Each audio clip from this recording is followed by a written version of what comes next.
So I was at Thunderhill last weekend and I just wanted to pull up one of my laps and walk you through my approach, my thought process as I go through each corner, and also use some of this footage and the data that we have available to identify some areas that could be improved upon in the future.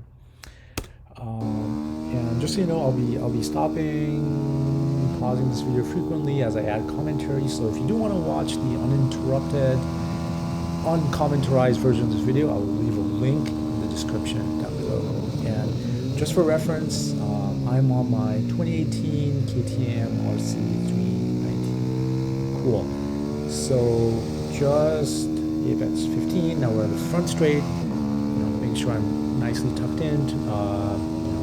Get off that, rid of all that drag, and cool. So as I pass the start finish line, what I want to do is I want to start positioning my bike to the right side of the track, as far as right as possible.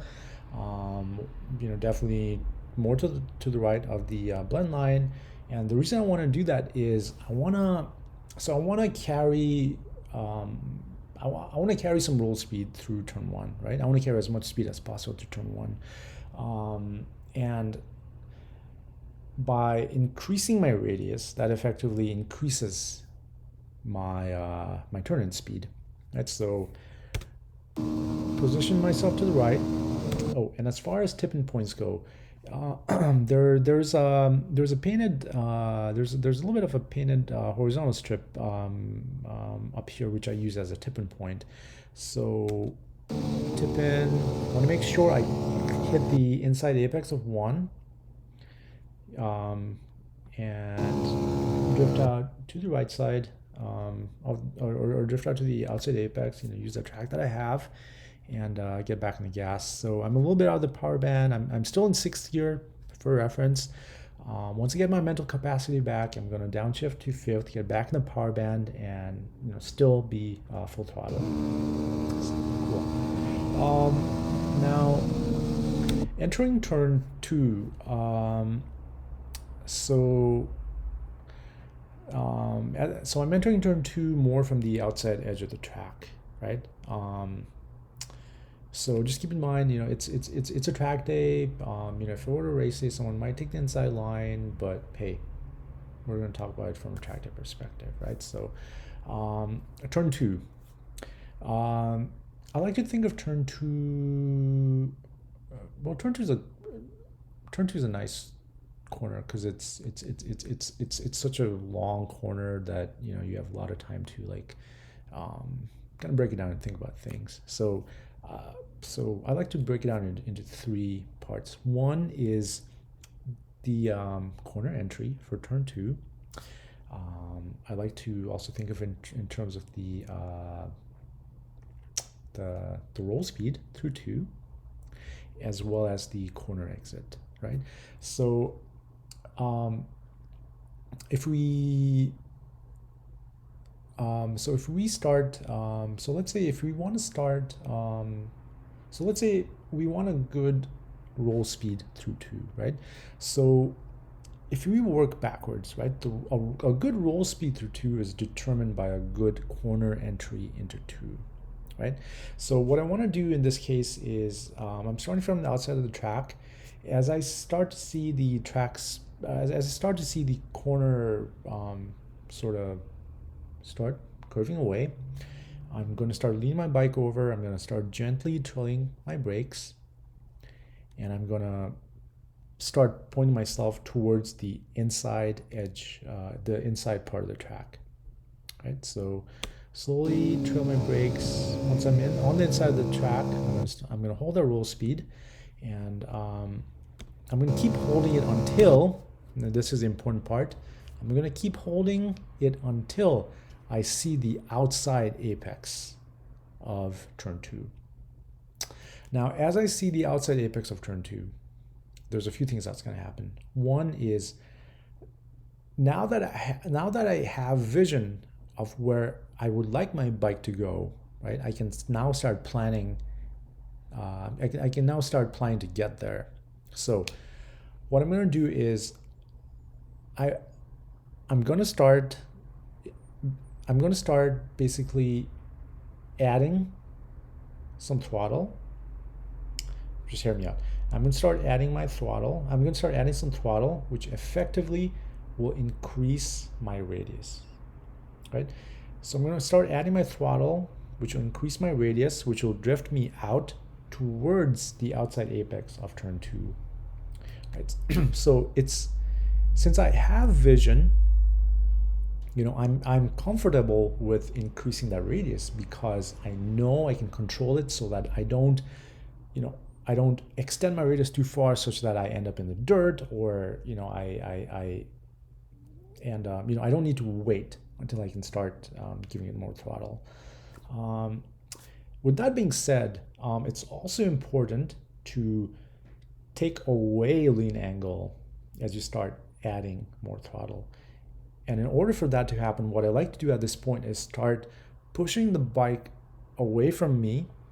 Basically, I start leaning more into the corner while simultaneously pushing the bike away as I start adding more throttle, which in turn will also increase the radius of my my turn. So let's watch it happen.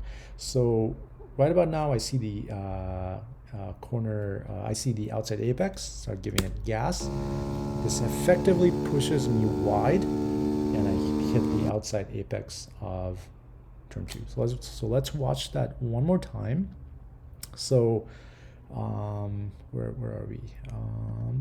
Okay, so right about here, I'm still in my mid corner, my roll phase, right? So my speed, if you look at my speed graph, we're about 73, somewhat constant.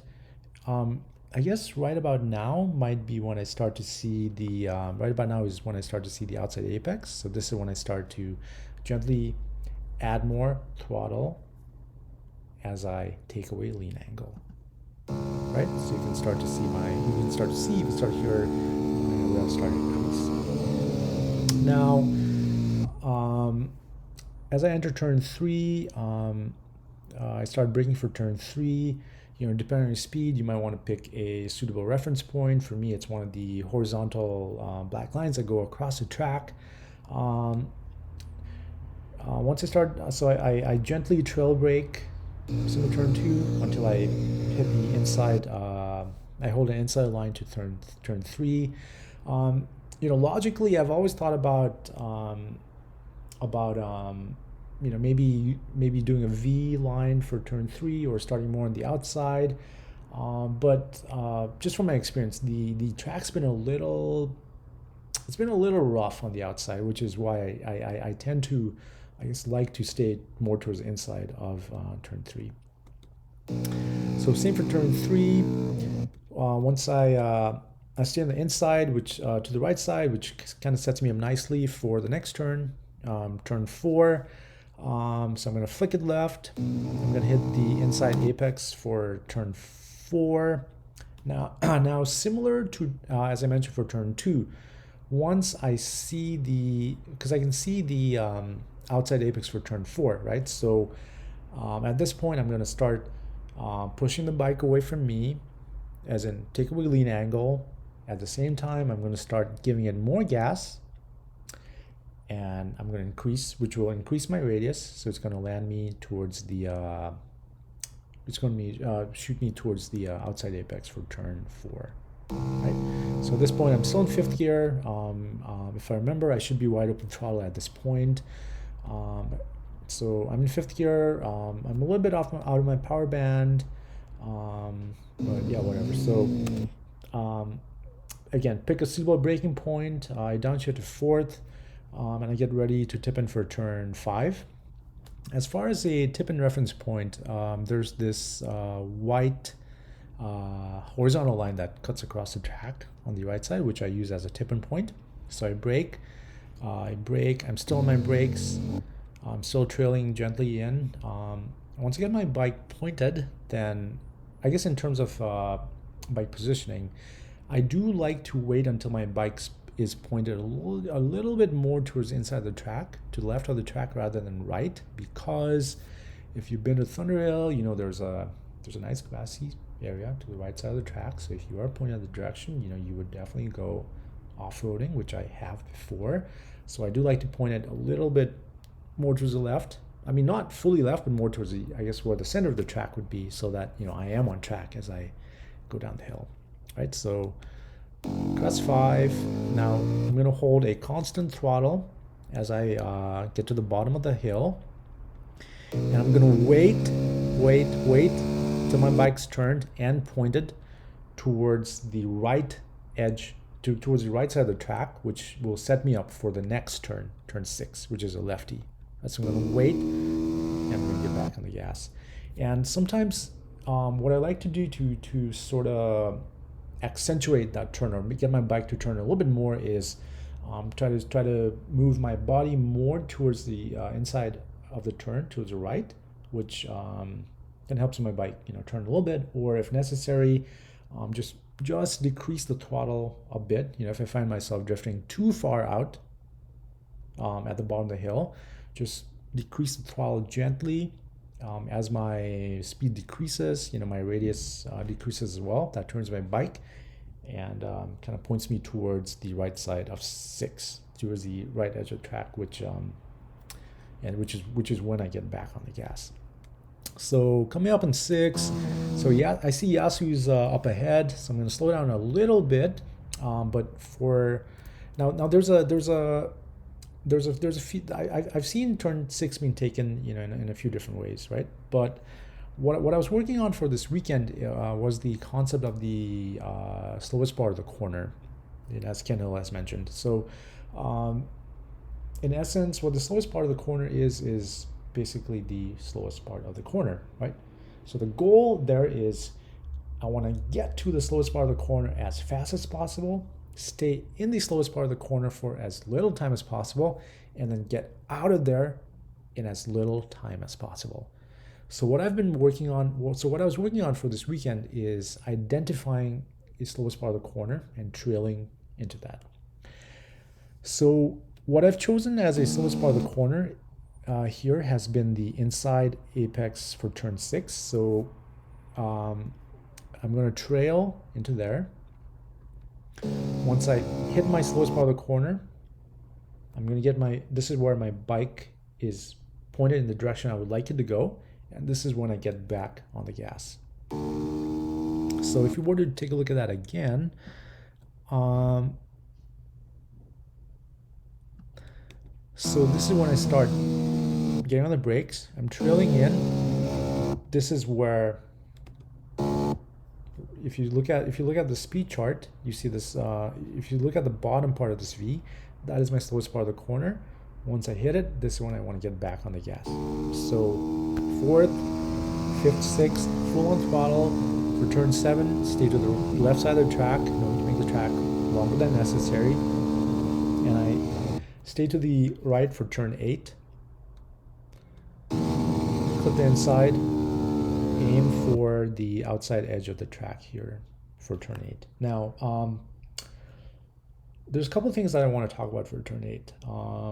So, you know, turn 8's always been, you know, it was always like a fast, and it's like a scary corner for me, because, you know, it's like, it's fast, you want to be at full throttle, but, you know, you want to go in as fast as possible, but, you know, how fast is fast enough? Or, you know, like, how much throttles do I really want to give? You know, it feels really fast. You know, it's kind of scary for me. So, so for turn 8, what I wanted to say is, it's all about the vision, right? So you want to enter turn 8 as fast as possible,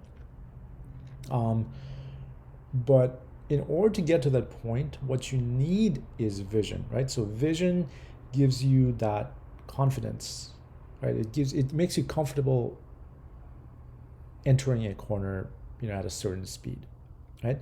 So my thought process for this is, as I start tipping in for turn 8, I can see the inside apex of 8, which is cool. But what I'm really looking for is the outside apex of 8, right? So because that's where I want my bike to eventually end up, and by being able to see it and look where I want my bike to end up, is where my bike does end up, right? So I can stay full on throttle, and my focus is on the outside apex of 8. And in doing that vision that I now have, that gives me more confidence to hold whatever speed I am into turn 8. And it's also, like, as you look further into a corner, at least for me, it opens the corner up, right? It basically gives me more time to make decisions about the corner. So I guess what I'm trying to say is, as Kendall says, vision. Look where you want to go. Focus not on how fast you're going through this apex, but I guess focus on where you want to end up, and things will be fine. Okay, so anyways, turn 8. So I go through it. Lose a little bit of speed because of uphill. So approaching turn 9. And for turn 9, turn 9 was tricky for me as well.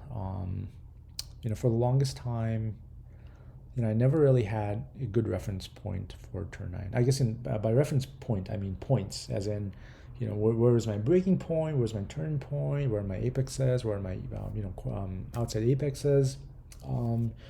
Now, coming back to the slowest part of the corner principle, for me, I guess working backwards, the slowest part of my corner for me is the inside apex for turn 9, right? So working backwards, the way I approach it is,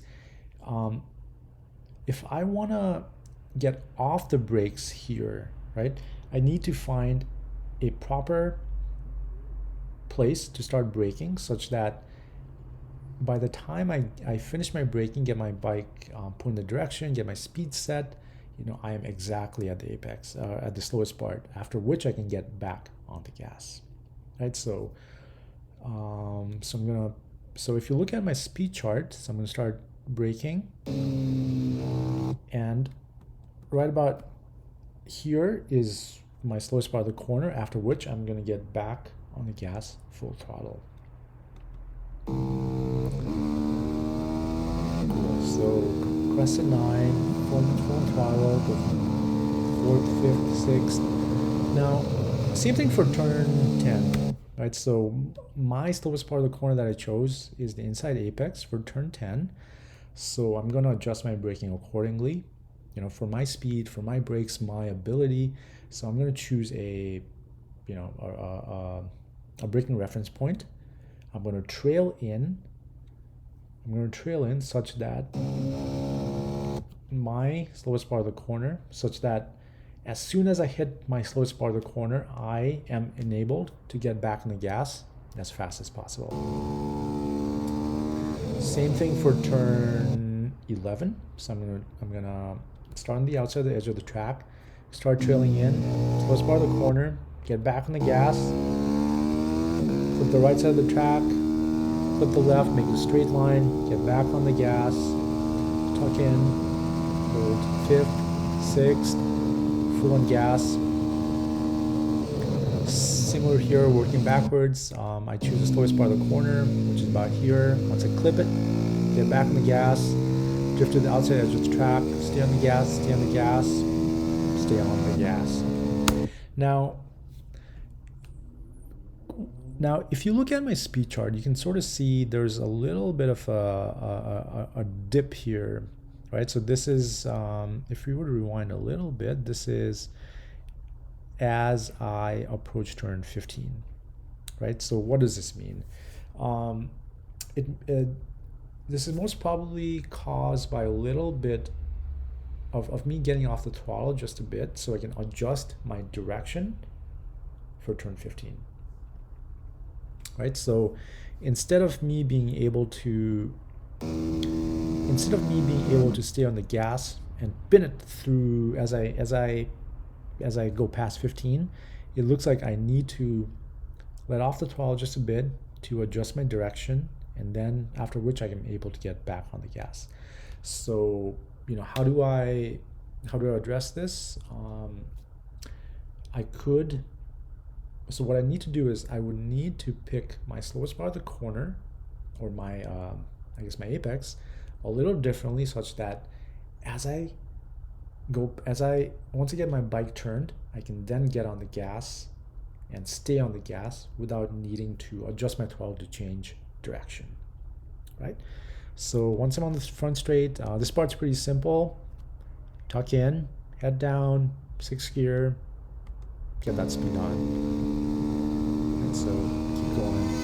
Oh, hey there. Cool, so tuck in, tuck in, tuck in. Across the finish line. Cool. And yeah, so that was one lap at Thunderhill from last weekend. I know I spoke a lot, but you know, hopefully some of you might find this useful, and if you do, you know, definitely do let me know. If you have questions, do let me know. You know, I'd love to have a conversation on that. What else? Yeah, so you know, I guess this is where I am right now, and you know, maybe a year from later, I'll look back and this be like, wow, you were so wrong. You know, you'd be going much faster.